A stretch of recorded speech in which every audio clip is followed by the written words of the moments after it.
Ladies and gentlemen, welcome to the Dallas Daily Show podcast, coming at you from the Neighborhood Loan Studio here in St. Louis, Missouri. Today's episode is Rubik's Cube and the algorithm. Ooh, let's get into it. All right, so growing up, Rubik's Cube was a thing. My oldest brother, he had Rubik's Cube for a while, and he had a bunch of different shaped ones, not just the typical, 3x3 cube that you can do, but also he had like round ones and he had multi-shaped ones, and it was just never anything I got into. I was the kid, I was the savage who would take his Rubik's Cube and pull the stickers off of the colors and put them on one side so that I could solve it without actually solving it. And he hated that. I don't know why, but he hated it. So I've never been a Rubik's Cube person, but my kids got way into it this last year, like overboard. My oldest son, now 14, he was 13 at the time. He got way into the Rubik's Cube, and what you can do now is you can put into ye old Google or ye old YouTube search engine, and you can type in solve a Rubik's Cube. Here's what I didn't know about the Rubik's Cube was, and maybe you know this, I didn't. I just was like, well, it's a puzzle. I don't know. How do I got to get to it? There's an algorithm that if you follow a two twists to the right, one up to the left, this cube, that, like if you follow it, you can solve it that fast. And there are literally competitions. There are world record holders. The normal, typical Rubik's Cube is one thing, but did you know you can buy speed cubes that are like super loose and you're like, done. And so you can't figure it out until you understand the algorithm. But once you get the algorithm, holy cow, it's all about just speed at that point. It's about acceleration. It's about scaling and learning to get better and faster and try this one. And they had one called a mirror cube that had different shape pieces and just this whole Rubik's universe, I would say. I mean, like insane to me. And my kids got way into it. So the 14-year-old learned how to do the basic one. And here's what he did was he did it. And then he got smoother at it and he got better. And then he wanted to start showing it off to everyone. Yes, he showed his brothers how to do it. And then our second son, Arthur, so Lex is our oldest, he then showed Arthur. Arthur then YouTubed it as well and learned from Lex on how to do it. And then all of a sudden, all I'm hearing is for like 3 weeks in our home. That was the sound. Now, granted, they weren't on a device. They weren't in front of a screen. They weren't asking to play video games. All I heard was, got it. I would constantly. And then they'd bring it to me. This was, all right, so maybe this was more annoying than them being on screens. They'd be like, Dad, mix it up for me. Try and stump me. And I go, okay. And I'd mix it up a dozen ways. And then, boom. And then they started taking it to school and they started taking it to their friend's house and they took it to church with them and they'd hand it to somebody and they go, mix it up, see how quickly I can get it. And they'd turn away from it and they wouldn't show that, they wouldn't look. And then they just, all right, time me. Got it, sort of thing.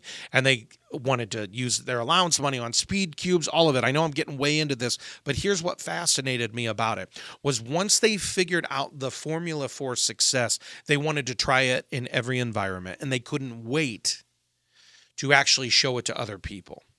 Let me say that again. Once they figured out the formula for success, they wanted to try it out in every environment. They wanted to show as many people as they possibly could. And I started thinking about you and I started thinking about, life is filled with algorithms. Life is filled with opportunities to figure it out. There are ways that we can figure out the algorithm to a relationship, figure out the algorithm to entrepreneurialism, figure out the algorithm to sales. There's playbooks and things that we can learn, but then we have to practice it. Then we have to hone it and get better at it. And then we actually have to try it out in different environments. See, I now talk on stages. I talk on camera. I talk on microphones. I talk in small groups. I lead one-to-one coaching clients. I lead group coaching things. I speak on virtual summits. But until I understood the principles of storytelling and how to get A, B, C, and move people toward a thing, I couldn't go into all those environments and be very effective. But now, as a communication person and as a communication trainer, I can go into every environment.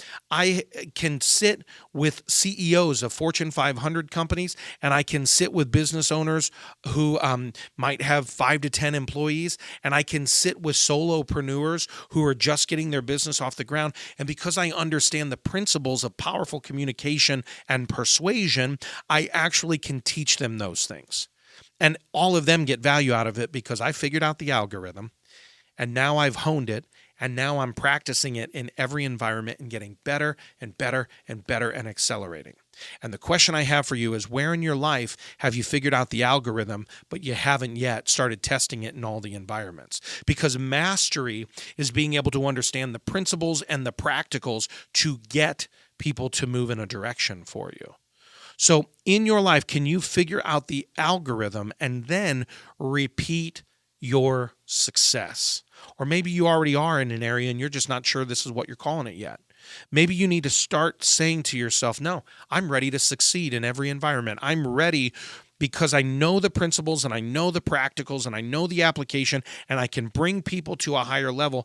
Oh, it's time I just start practicing it more and more and accelerating in my own success more and more. I know this sounds like a business thing, but the truth is, gang, my wife and I had to figure out how to raise kids too. And we did a lot of things wrong with our first kid that we don't do with our second and third kid. We figured out the algorithm. And by the way, they're all different. They're all their own Rubik's Cube, right? One's a magic cube. One's a speed cube. One is the glass cube. One's the mirror cube. And we had to figure out what the algorithms were for all of them. But once we did, we can communicate better, we can connect better, and they can succeed more. So it can apply to every other area of your life. Coaches that talk about the algorithm of success in fitness, the algorithm of success in sales, the algorithm of success in leadership. All of life is filled with puzzles. All of life is filled with algorithms. All of life is filled with opportunities to learn it, to hone it, and to excel in every environment. So what's your environment? That's the question. On your positive play call card today, which, by the way, if you've not downloaded those yet, go to dallasdailyshow.com. Get the positive play call. Here's what I'm going to have you write on your positive play call card today. I succeed in every environment. And may I recommend that you put that somewhere where you're going to see it. Maybe your home office desk. Put it somewhere where it can remind you every time you see it. I succeed in every environment. All right, that's it. That's all I got for you, my friends. I have to apologize, by the way. I have forgotten to consistently pray for your 4 eyes. So let me do it here. I'm going to pray that you increase in your 4 eyes: insight, imagination, intention, and impact. May you increase today in your insight of revelation of what you are learning. May you increase today in your imagination of who you are and what's possible for you. May you also increase today in your intention of what you will plan to do and what you do. And may you increase in your impact, your positive impact in the world around you. May you increase in your 4 eyes, my friends. And may you also have a championship day. Thanks for listening to my dad's podcast. For more tools, go to dallasdailyshow.com. Be sure to like, subscribe, and share. Thank you.